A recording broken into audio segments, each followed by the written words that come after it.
Hello guys! Ito po nga pala si Lakim Promdi. Ayan, pag-uusapan po natin dito sa video na ito ang ating mga kababayan na nandito sa Canada.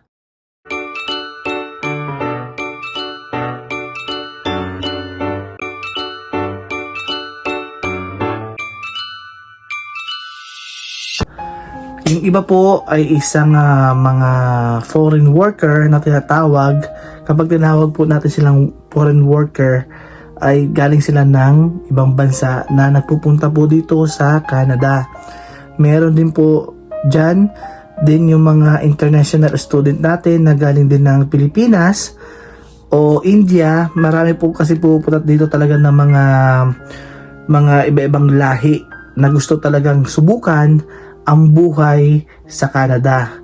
Yung iba po, yung mga ibang pathway na ginagawa po nila ay bilang isang student. Ayan, pag-uusapan po natin yan. At saka, pero po, itong punto na po na ito ay ating ipag-uusapan yung mga nangyayaring pagbabago sa sistema ng IRCC, Immigration, Refugee Citizen, yan, Concerned Citizen. Yan po ay pag-usapan natin dahil marami po silang talagang binagong mga implementation sa mga rules and regulation nila para sa mga foreign worker at sa mga kapwa nating kababayan. Ayan. Yung iba po ay talagang gumagawa ng paraan para mag-stay po dito sa Canada. Talagang naghahanap po sila na tinatawag po nila ng LAMIA. Ang LAMIA po ay ito po yung isang labor market impact assessment. Ang LAMIA po ay ito po ay requirements para makakuha ka ng working permit. Ayan. Nakukuha po ito sa employer. Meron po kasing employer na nagbibigay ng LAMIA. Meron din po kasing employer na nagbibigay lang siya ng job offer. Magkaiba po yun. Kasi ang job offer po ay hindi mo na kailangan ng LAMIA dahil po ang job offer na galing sa ating mga employer ay exempt of LAMIA na siya. So, wala na po siyang LAMIA kapag binigyan po kayo ng job offer. Ayan. Balik po tayo doon sa LAMIA po. Ayan. Marami po tayo kasi kababayan na talagang namumblema dahil sa bagong implementasyon ng Canada dahil talagang sobrang dami at talagang nakakabigla ang mga pagbabago na talagang halos 2 weeks talagang magugulat ka na lang na bago na naman. Ganyan po dito nangyayari sa Canada talaga na bigla-bigla lang nagbabago kahit may mga papers ka dito. Kung talagang papauwiin ka nila, wala po talaga kayong magagawa. Ayan. Example po natin dyan, ang talagang ito po ay sa totoong buhay dahil kapatid ko na po mismo ang nakaranas ng mahigpit na implementasyon ng bagong rules of regulation ng IRCC ng Canada sa mga foreign worker nating mga kababayan. Example po dyan ay yung aking kapatid. Ayan. Nagpunta po, ikwento ko lang po na maikli. Ang kuya ko po ay nag-apply po siya dito as a foreign worker. Ayan. Galing po siya ng Quebec, tapos napunta po siya dito sa Saskatchewan. Ngayon nakahanap po kami ng employer niya. Ngayon yung employer niya po ay nagbigay ng mga papers sa kanya. Nagtrabaho na po siya ng 1 taon. Ayan, 11 months yata o 1 taon siya nagtrabaho bago siya nag-apply para sa permanent resident niya. Ang nangyari po kasi, ang bagong rules and regulation ng IRCC ay ipapakita po natin dito. Ayan po siya. Yan. Pakibasa na lang po yan. Yan. Yan ang bagong implementasyon ng IRCC. Habang tayo nagkukwentuhan, diyan ko muna siya, basahin nyo po dyan yung mga talagang mga nangyayari dito sa Canada. Ayan. Ngayon po, doon po tayo, bumalik po tayo doon sa aking kapatid. Bali, yung aking kapatid po ay binigyan po siya ng Lamia, ay ng job offer.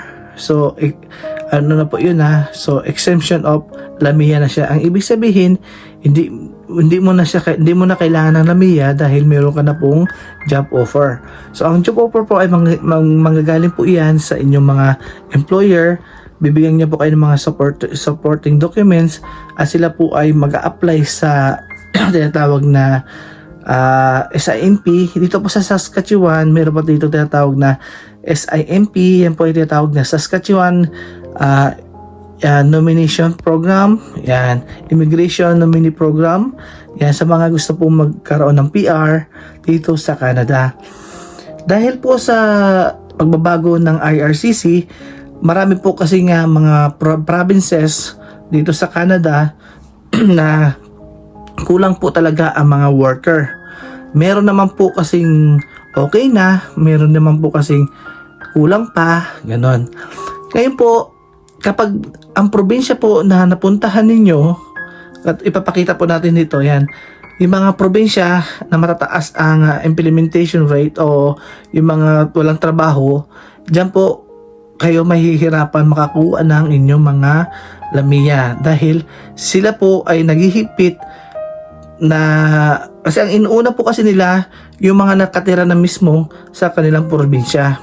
Kaya yung mga nandoon na ay talagang umaalis ng kanilang mga probinsya at lumilipat sa mababang percentage ng mga kulang sa trabaho, ganyan. O kaya okay na trabaho. Ngayon po, kasi dito sa Saskatchewan, kulang pa. So, hindi masyadong mahigpit. Pero, sa nangyayari pong panahon ngayon, nakikisama na rin po ang aming probinsya sa buong Canada. Kaya, naghihigpit na rin po sila. Kaya, marami po talaga ating mga kababayan na uuwi na ng Pilipinas. Example po dyan yung kuya ko. Umuwi po siya noong May 8. Ayan, talagang nakakalungkot pero talagang tayo magagawa kasi yun na po yung batas at saka yun na po yung binigay ng IRCC sa kanya. Ginawa na po namin talaga ng lahat. Lumapit na po kami sa member of Legislative Assembly kung sino-sino po na in-apply namin o kaya tumingi kami ng tulong talaga para mag-stay lang si kuya ko dito. Pero talagang mismong sa taas na o IRCC na nag-decide na hanggang dito na lang talaga kasi ganoon po talaga, marami na po kasi talagang nagbabawas na po talaga ang Canada ngayon.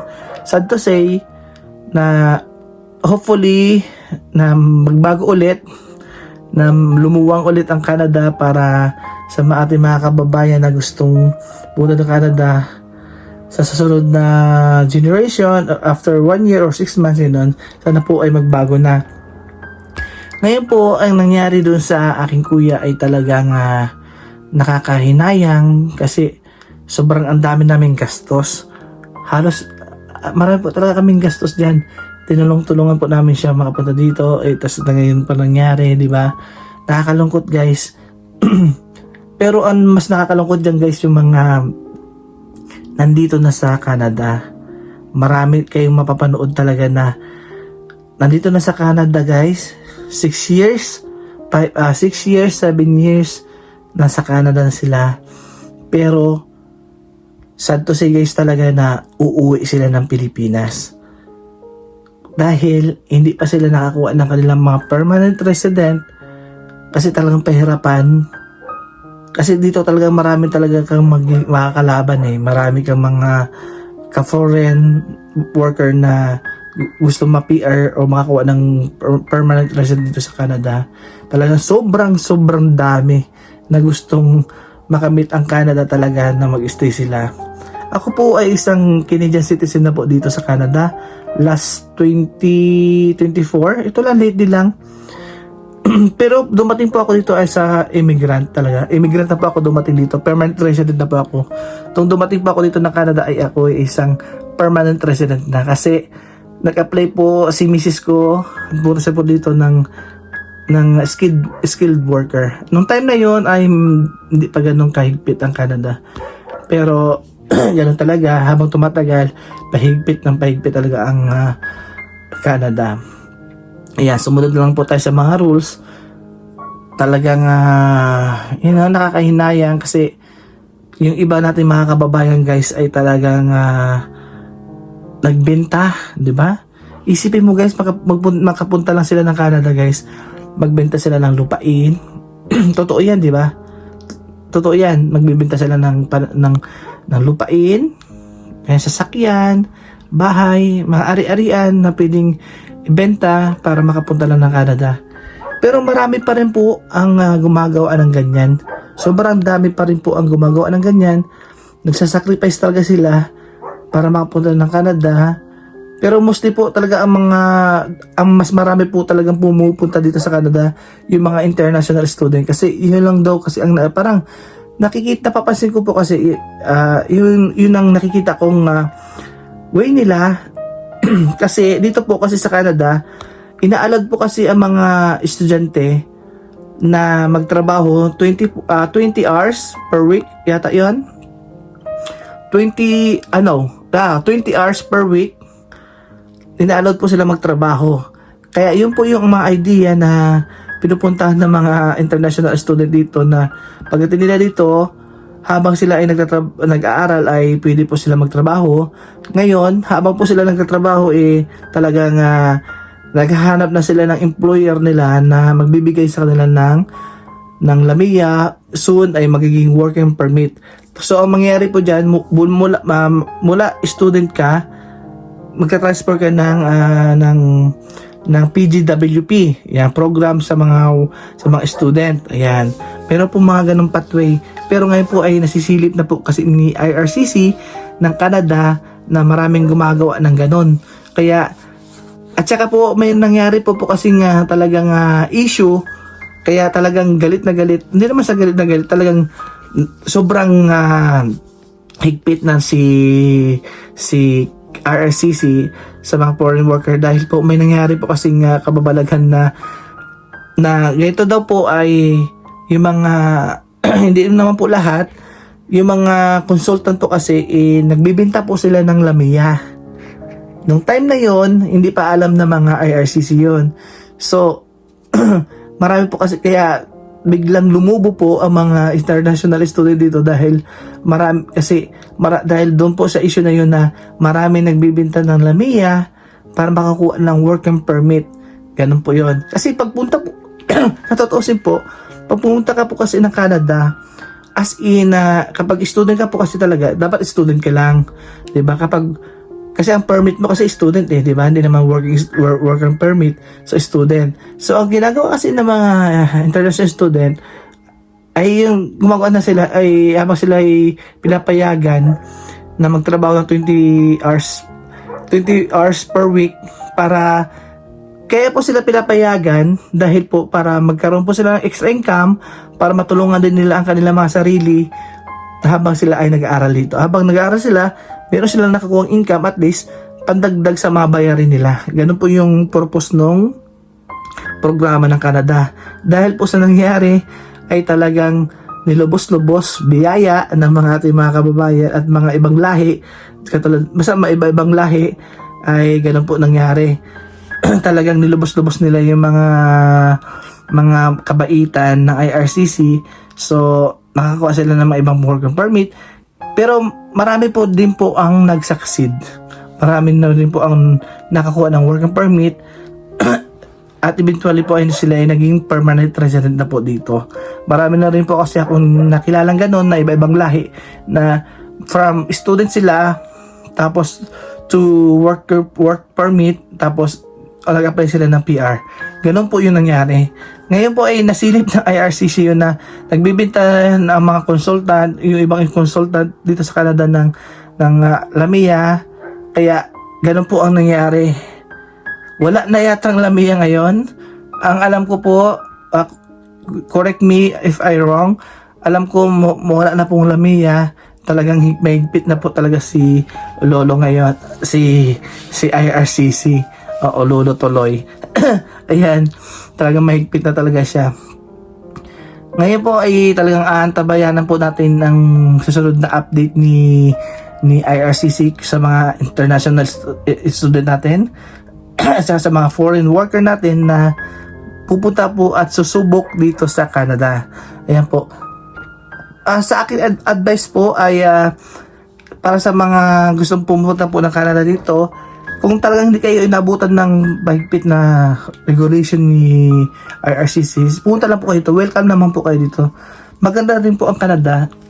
Sa unang 10 years nyo dito, talagang magsasacrifice talaga kayo. Dadaan kayo sa paglalakad sa snow. Talagang sacrifice talaga kayo.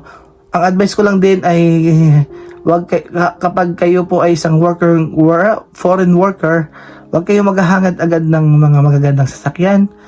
'Di ba? Kung kaya nyo lang na maglakad at malapit lang talaga yung mga yung trabaho, tiisin nyo lang. Ngayon, tiis-tiis lang talaga kasi lahat naman tayo ay dumaan dyan sa paglalakad sa snow. Ako nga, naglakad din ako sa snow eh. Ngayon. Tapos ngayon, diba, after 4 years, 5 years, 6 years, yan, talagang unti-unti nyo na po din makakamit ang inyong mga pangarap sa buhay. Basta magtiyaga lang tayo at syempre, huwag tayo makakalipot sa Panginoon. Lagi tayo magdasal. Lagi nyo po siyang isama si Jesus Christ, si Papa God sa inyong mga pangarap sa buhay dahil talagang siya ay andyan lang lagi. Gagabayan lang po niya kayo at talagang magtiwala din po kayo sa inyong sarili. Ayan. Kapag dito rin po kayo sa Canada, wag lang po kayo din yung maarte, maluho, ganun. Basta kontento lang kayo. Magdala lang kayo ng cellphone nyo, tapos bili lang kayo ng SIM card dito. Ganun lang yun. Yung iba kasi bumibili agad ng iPhone. Oo, marami na talagang mga hindi nakakatiis. Ganun. Pero tiis-tiis lang guys. May mga ano pa nga dito guys eh. May mga permanent resident na dito pero humble lang talaga sila. Be humble. Oo. Talagang humble lang talaga tayo guys. Ayan. Antabayan po ninyo sa susunod nating video yung update ni RCC sa mga foreign worker natin kung ano ba yung mga kung ibabalik niya ba ng normal kasi nagigpit na din talaga yung bagong Prime Minister ng Canada. May bago na pong Prime Minister ang Canada, hindi na po si Trudeau, iba na po si ano na ngayon. Ayan, ito po. Ayan, siya na po ang ating Prime Minister. Yan, opo, siya na yan. At talagang parang marami na siyang gustong gawin sa Canada dahil din sa ginawa ng ating Pangulo ng USA. Ayan, yung mga tarif, ayan tuloy. Damay-damay na. Ayan guys, maraming salamat sa inyong lahat sa mga nanonood sa ating vlog. Ayan, sa susunod na ating video guys ay ating ipagpatuloy yung mga advice sa mga katanungan diyan guys. Kung may mga gusto kayo tanong at linawin, pwede niyo pong i-comment at tayo ay magre-reply sa inyo at ating sasagutin ang inyong mga tanong. Okay? Mag-drop lang po kayo din sa message natin at i-clear po natin yung gusto ninyong tanong, yung mga sagot na gusto ninyong marinig sa akin. Ayan po, at talagang magsisearch din tayo at may mga kaibigan din po tayo mga consultant dito na sa mga gustong pumunta po dito, ibibigay ko po yung mga yung number na sa ating consultant dito mabait. Ayan po.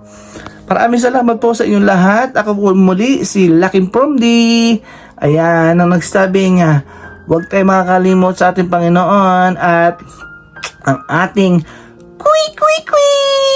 Ayan, maraming salamat guys sa susunod na ating video. Bye-bye. Thank you. Whee!